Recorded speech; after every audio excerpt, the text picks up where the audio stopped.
ഇന്നത്തെ വചനം വിശുദ്ധ യോഹന്നാൻ എഴുതിയ സുവിശേഷം 20-ാം അധ്യായം 27-ാം വാക്യം.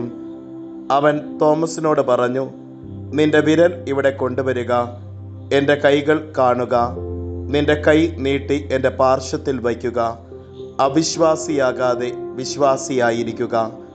കാരുണ്യവാനും സ്നേഹനിധിയുമായ നല്ല ദൈവമേ, അങ്ങേ തിരുസന്നിധിയിൽ ഞങ്ങളുടെ എല്ലാ പ്രാർത്ഥനകളെയും ചേർത്ത് വയ്ക്കുന്നു.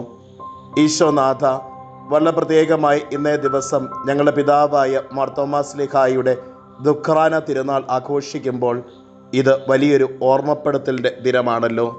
അവിശ്വാസിയാകാതെ വിശ്വാസത്തിൽ അടിയുറച്ച് ജീവിക്കുവാനും ജീവിതത്തിൽ അനുനിമിഷം അങ്ങയുടെ പാതയെ പിൻചൊല്ലുവാനും ഞങ്ങൾക്ക് ഓരോരുത്തർക്കും കൃപയും അനുഗ്രഹവും നൽകണമേ. അമ്മേ മാതാവേ, ഞങ്ങൾക്ക് വേണ്ടി മാധ്യസ്ഥം യാചിക്കണമേ.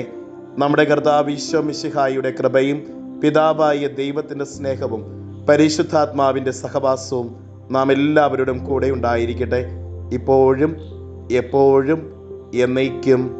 ആമേൻ. ഇന്നത്തെ നിയോഗം വിശ്വാസത്തിൽ സ്ഥിരപ്പെടുവാനുള്ള കൃപയ്ക്ക് വേണ്ടി തീക്ഷ്ണമായി പ്രാർത്ഥിക്കാം. എല്ലാവർക്കും ദുഃഖറാന തിരുനാളിൻ്റെ പ്രാർത്ഥനകളും മംഗളങ്ങളും ഒത്തിരി സ്നേഹത്തോടു കൂടെ ആശംസിക്കുന്നു. ആമേൻ.